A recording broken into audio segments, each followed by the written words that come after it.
Dear student, Assalamu alaikum and very warm welcome in our today's class of biopharmaceutics.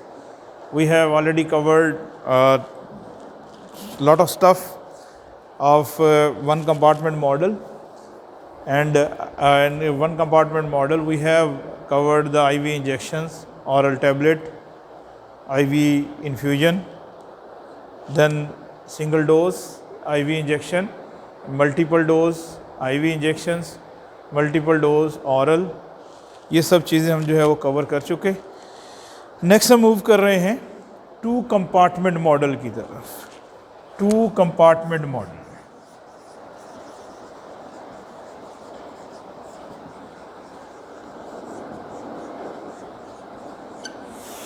To compartment model. Two compartment model का basic concept, ये actually hypothetical compartments हैं। अगर आप लोगों को याद हो, मैंने आप लोगों को इसकी कंपार्टमेंटल मॉडल्स की डिफरेंट टाइप्स मैंने आप लोगों को बताया था। एक मेमलरी मॉडल था, एक कैटेनरी मॉडल है और एक है PBPK model. Mammillary, catenary, PBPK। Mammillary model में हमने ये बोला था कि हमारा जो पूरी बॉडी है उसमें जो ब्लड सर्कुलेशन और उसके साथ हाईली परफ्यूज टिश्यूज़, उसको हम सेंट्रल कंपार्ट बोलते हैं, और उसके साथ जो बाकी जो टिश्यूज़ हैं उनको हम पेरिफेरल कंपार्ट्स बोलते हैं। इसी बेस पे हमने पूरी बॉडी को दो पार्ट्स में डिवाइड किया, सेंट्रल कंपार्ट और पेरिफेरल कंपार्ट। जो सेंट्रल कंपार्ट है उसमें अगर ब्लड एग्जिस्ट करती है और उसमें ड्रग अगर एग्जिस्ट करता है तो हम उसे बोलते हैं कि ये वन कंपार्टमेंट को फॉलो करती है।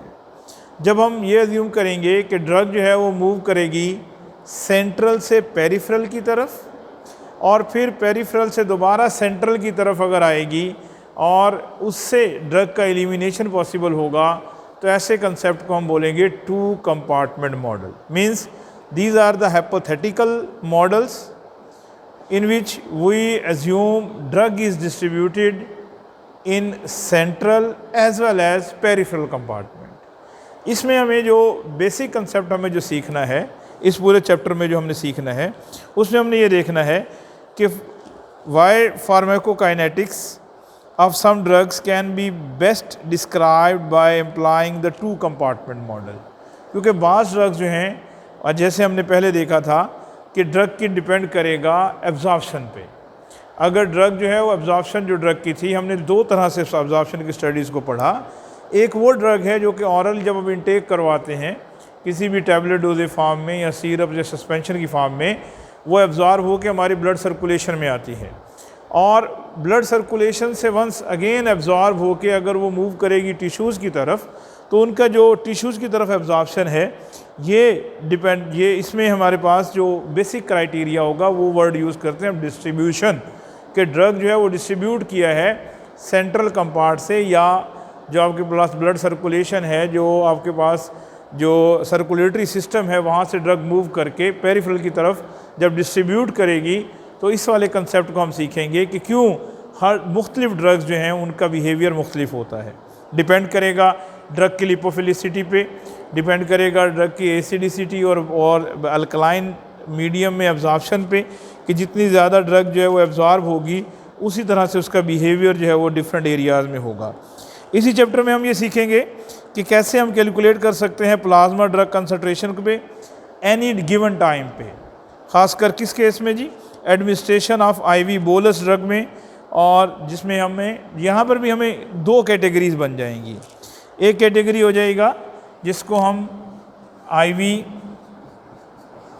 बोलस इंजेक्शन का टू कंपार्टमेंट्स, और दूसरा है हमारे पास ऑरल टैबलेट्स टू कंपार्टमेंट। इन दोनों केसेस में हमारे पास, इसको हमें रीड करना होगा हमारी जो नेक्स्ट क्लासेस में।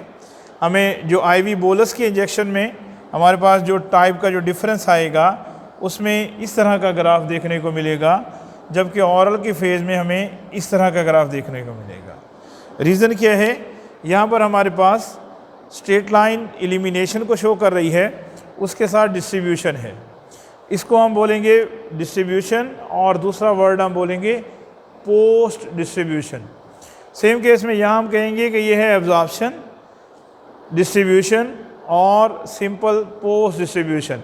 तो ये जो बेसिक कंसेप्ट हुआ, टू कंपार्टमेंट में के केस में डिस्ट्रीब्यूशन जो है वो एक ऐसा फिनोमिना है, ऐसा प्रोसेस है जो कंपार्टमेंट्स के प्रोसेस का अरेंजमेंट करता है, उसको फिक्स करता है। तो टू कंपार्टमेंट के केस में जब हम इस चैप्टर में जो हम इसे जो स्टार्ट करेंगे, इसके लिए हमारे पास जो फोकस रहेगा वो आईवी बोलस इंजेक्शन और टू कंपार्टमेंट के कंसेप्ट को हम सीखेंगे। इसमें हमें और जो सीखने में जो मिलेगा वो डिस्ट्रीब्यूशन रेट कांस्टेंट है, जिसको हम दो तरह से, एक को हम अल्फ़ा से राइट करेंगे, एक हम बीटा से राइट करेंगे। इसमें distribution rate constant, post distribution rate constant from plasma drug concentration versus time data. ये वाला जो डेटा है इसको अगर हम यूँ प्लॉट कर लें, कंसंट्रेशन इन माइक्रोग्राम पर ml, और ये हमारे पास सेमीलॉग ग्राफ हो, तो इसमें हमारे पास जो टाइम इन आवर्स, और इसमें ग्राफ की नोयत इस तरह से होगी। इस कंडीशन में अगर हम इसे यहाँ पर हम कैलकुलेट करेंगे, क्योंकि ये हमारे पास है डिस्ट्रीब्यूशन फेज़, और इस पे जो रेट कैलकुलेट होगा वो अल्फ़ा कहलाएगा, और जो यहाँ पर जो कैलकुलेट करेंगे वो होगा post distribution phase. Post distribution के केस में ये बीटा कैलकुलेट करना होगा। तो बीटा और अल्फ़ा ये दोनों इस वाले कंसेप्ट में हम सीखेंगे इस चैप्टर में कि ये अल्फ़ा कैसे कैलकुलेट होगा, यानी डिस्ट्रीब्यूशन रेट कांस्टेंट कैसे कैलकुलेट होगा, और पोस्ट डिस्ट्रीब्यूशन रेट कैसे कैलकुलेट होगा। इसी चैप्टर में हमें जो है सम जो है उसमें जो कुछ वॉल्यूम ऑफ डिस्ट्रीब्यूशन की डिफरेंट हम टाइप्स की बात करेंगे। इसमें हम VC सेंट्रल का वॉल्यूम ऑफ डिस्ट्रीब्यूशन, VB और VSS, ये डिफरेंट टाइप्स के जो वॉल्यूम ऑफ डिस्ट्रीब्यूशन है, इसमें हम इस वॉल्यूम ऑफ डिस्ट्रीब्यूशन को सीखेंगे। इसके अलावा हम इसमें जो कुछ रेट कांस्टेंट्स की हम बात करेंगे, जिसमें K10, K12, K21 ये रेट कांस्टेंट हैं, या K20 ये कुछ रेट कांस्टेंट्स हैं जिनकी हम बात करेंगे कि किस तरह से जो रेट इसमें जो इन्वॉल्व है, ड्रग की कंसंट्रेशन किस रेट से जो है अब्जॉर्ब होती है। तो first of all two compartment model, जिसमें हम ये अज्यूम कर रहे हैं कि ड्रग जो है वो डिस्ट्रीब्यूट करेगा, साथ साथ पेरिफेरल के साथ, सेंट्रल के साथ साथ पेरिफेरल टिश्यूज़ में। जो पेरिफेरल में मूव करती है तो वहाँ पर ड्रग के जो डिस्ट्रीब्यूशन का जो फिनोमिना आएगा, तो ये ड्रग के जो एलिमिनेट होने का, या ये कह लें कि सेंट्रल कंपार्ट से मूव करने का जो वे है वो दो तरह से हो गया, या तो ड्रग डिस्ट्रीब्यूट हुई और फिर एलिमिनेट, जिसको आपने पोस्ट डिस्ट्रीब्यूशन का नाम दिया है। इसमें हमें जो हमारे पास जो बेसिक कंसेप्ट हुआ, उसमें हमारे पास जो कंसंट्रेशंस हैं उनमें अगर हम देखें तो हमारा जो सही जो अगर हम इसको इसमें टू कंपार्टमेंट मॉडल का अगर हम डायग्रामेटिकली देखें तो हमारे पास रेट कांस्टेंट को हम सब डिवाइड करेंगे, जिसको हम माइक्रो रेट कांस्टेंट्स बोलेंगे। माइक्रो रेट कांस्टेंट्स में K10 भी है, K12 भी है और K21 भी है। ये इसमें रेट कांस्टेंट्स की टाइप होगी। फॉर एग्जांपल अगर हम ये देखें कि हमारे पास दो कंपार्ट्स हैं, वन कंपार्ट जो है वो सेंट्रल है और दूसरा हमारे पास जो है वो पेरिफेरल कंपार्ट है। पेरिफेरल कंपार्ट क्योंकि बड़ा है, ऑर्गन्स इन्वॉल्व हैं, टिश्यूज़ हैं, उसके अंदर बाकी सारे प्रोसेस शामिल हैं। तो हमारे पास तीन तरह की कैटेगरी है।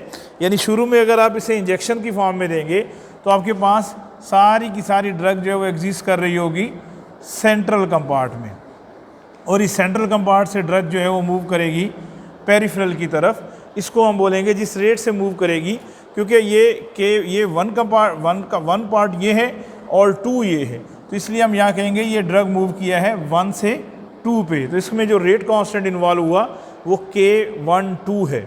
अच्छा, एक वक्त गुजरेगा कि जब कंसंट्रेशन आपके पास यहाँ से इस तरफ आना शुरू होगी और फिर ये इक्विलिब्रियम गेन होने के बाद यही जो रेट है वो K21 से रिप्रेजेंट करेंगे, और अगर ड्रग जो है वो एलिमिनेशन फर्स्ट कंपार्ट से हो रहा है तो K10, इसमें K10, और ये हमारे पास जब ये इक्वली डिस्ट्रीब्यूट हो जाएगा तो ये सारा सिस्टम जो हम इसे अज्यूम करेंगे कि ये इक्विलिब्रियम फेज़ पे है। और अगर हम इसे सिंपल वे से लिखें तो ये हमारा है सेंट्रल कंपार्ट और ये है पेरिफेरल कंपार्ट। तो सेंट्रल कंपार्ट और पेरिफेरल कंपार्ट, सेंट्रल कंपार्ट को आपके पास जो कंसंट्रेशन है वो आपने इसमें जो जिस रेट से मूव करेगा पेरिफेरल की तरफ वो K12, और जो पेरिफेरल से जब ड्रग मूव करेगी सेंट्रल की तरफ तो K21। इस पूरे चैप्टर में हम लोगों को, क्योंकि हम आईवी इंजेक्शन की बात करने जा रहे हैं, तो आईवी इंजेक्शन के केस में हमने ये अज्यूम किया है कि 100% ड्रग अवेलेबल होगी पहले सर्कुलेशन में या सेंट्रल कंपार्ट में, और फिर कुछ ड्रग की अमाउंट जो है वो मूव करेगी सेंट्रल से पेरिफेरल की तरफ। और एक वक्त के साथ साथ ये जो पेरिफेरल वाला एरिया है ये आपके पास जो है वो ज़्यादा हाईलाइट होके ज़्यादा जो है उसमें कंसंट्रेशन जब ज़्यादा भर जाएगी तो ये कंसंट्रेशन जब ये बैक दोबारा फिर जो है वो सेंट्रल की तरफ मूव करेगा, और सेंट्रल में जो इस सारे इक्विलिब्रियम सेटअप के बाद ड्रग जो है वो अपने पर्टिकुलर जो एरियाज़ हैं वहाँ पर जाके डिस्ट्रीब्यूट होगी और उसकी डिस्ट्रीब्यूशन को हम स्टडी कर पाएंगे। इस वाले चैप्टर के अंदर जो हमारे पास जो बेसिक थीम रहेगा कि हम जो हमारी जो अजम्पशंस हैं उनमें अजम्पशंस में distribution, disposition and or elimination of the drug follows the first order process and passive diffusion. पहली अजम्पशन जो हमारी आईवी इंजेक्शन में तब भी थी जब हमने वन कंपार्टमेंट को पढ़ा कि हमारे पास जो, क्योंकि हमने कहा कि हमारे पास यहाँ दो सेगमेंट हैं, एक सेगमेंट है डिस्ट्रीब्यूशन का और दूसरा है पोस्ट डिस्ट्रीब्यूशन का।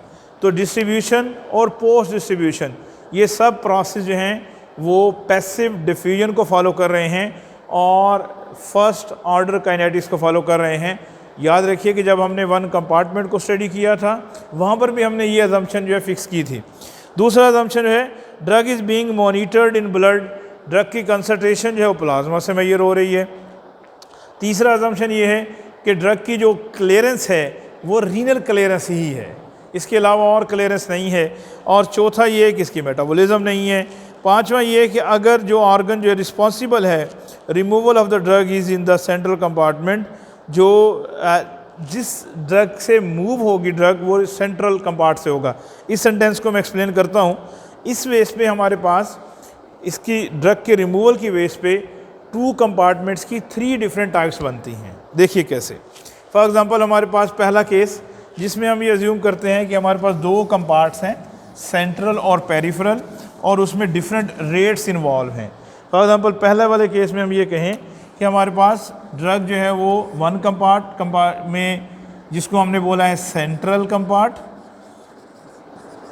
और K12 देन K21 और ये पेरिफेरल कंपार्ट।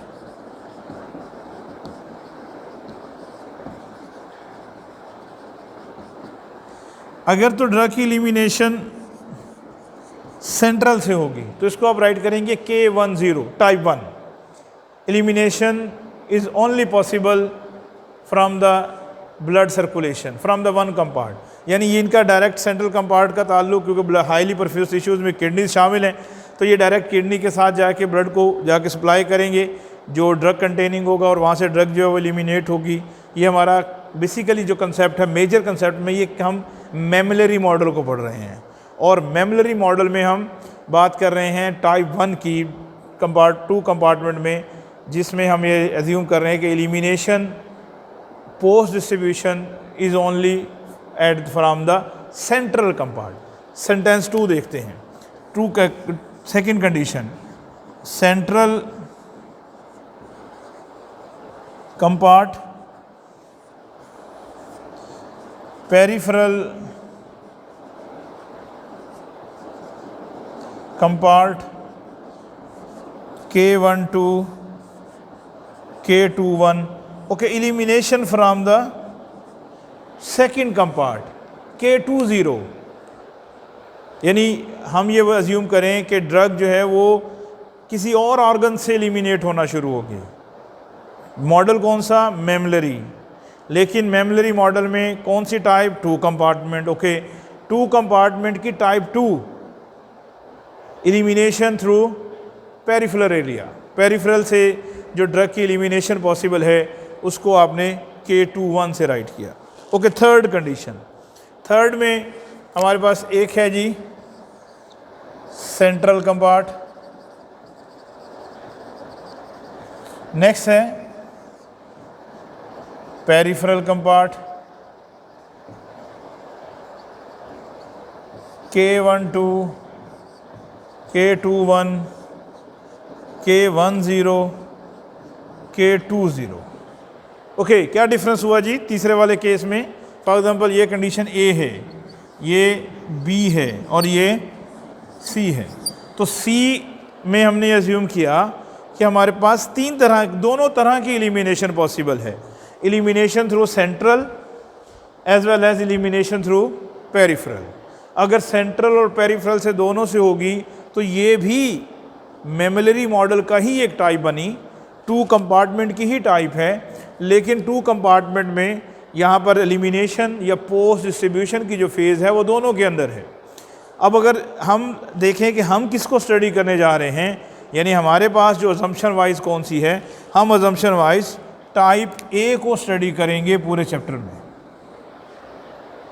टाइप ए को। यानी यहाँ पे हम ये जो सेंटेंस बोल रहे हैं कि the organ responsible for the removal of the drug is in the central compartment, कि यानी जिस ऑर्गन से ड्रग एलिमिनेट हो रही है वो सेंट्रल कंपार्ट से हो रही है, क्योंकि सेंट्रल कंपार्ट ही ऐसा कंपार्ट है जिसके साथ हाईली परफ्यूज टिश्यूज़ यानी किडनीज रीनल क्लियरेंस के लिए अवेलेबल हैं।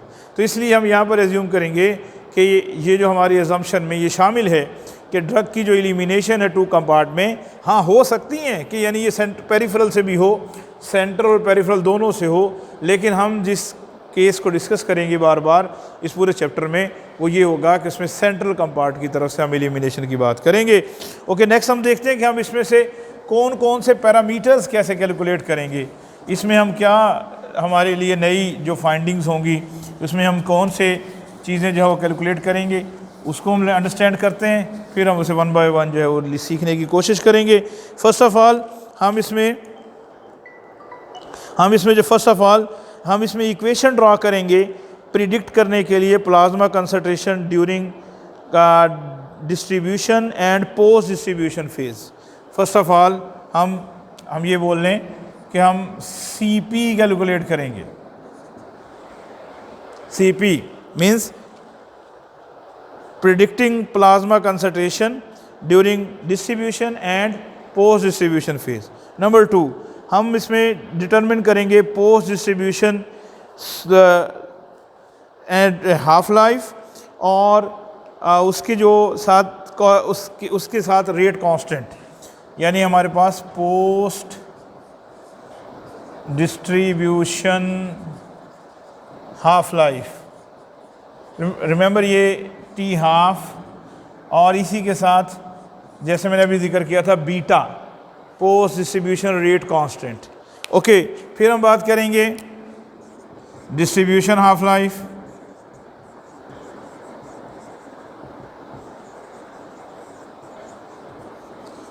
T half and alpha. इसमें हम कैलकुलेट करना सीखेंगे। देन हम इसमें इसी वाले चैप्टर में जो है वो determination of inter compartmental rate constant, inter departmental rate constant,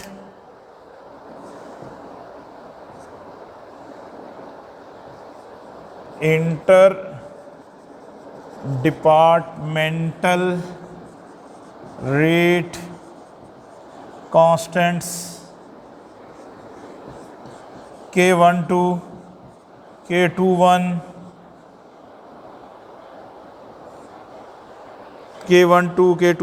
inter departmental rate constant. Then हम इनका रिलेशनशिप निकालेंगे बल्कि डिटरमिन करेंगे elimination rate constant, determination of elimination rate constant K10। Remember मैंने अभी आपको बताया K10 क्या है, पोस्ट जो सेंट्रल कंपार्ट से ड्रग का जो एलिमिनेशन जिस रेट से हो रहा है K10। देन हम इसमें कैलकुलेट करेंगे relationship between the various rate constant, relationship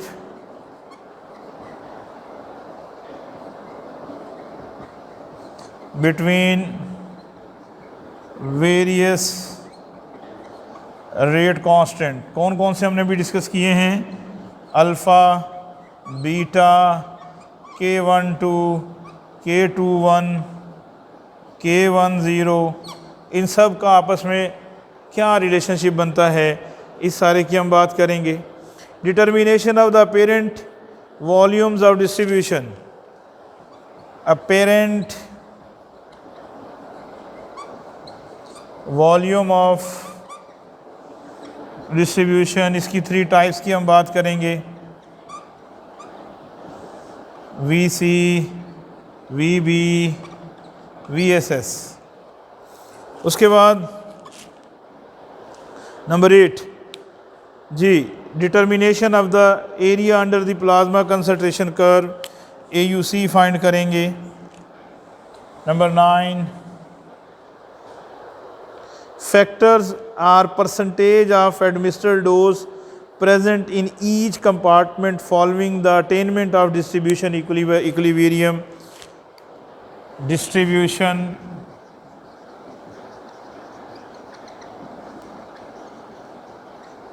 equilibrium। और नंबर 10 और last, relationship between the slow disposition or post distribution rate constant beta and the elimination rate constant K10, the apparent volume of distribution, and the intercompartmental rate constant K21 and distribution rate constant alpha। यानी इस तमाम का आपस में इन तमाम studies का relationship हम calculate करना सीखेंगे। रिलेशनशिप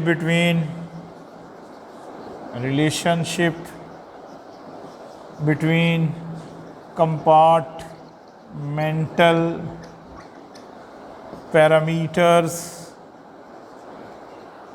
of 2 compartment, ये सब हम इस चैप्टर में सीखेंगे।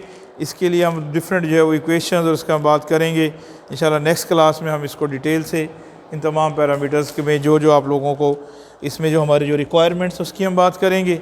अगर आपको इनके हवाले से कोई क्वेश्चन हो तो आप ज़रूर शेयर करें ताकि इसमें हम इसको मज़ीद इसको इम्प्रूव कर सकें। Thank you very much.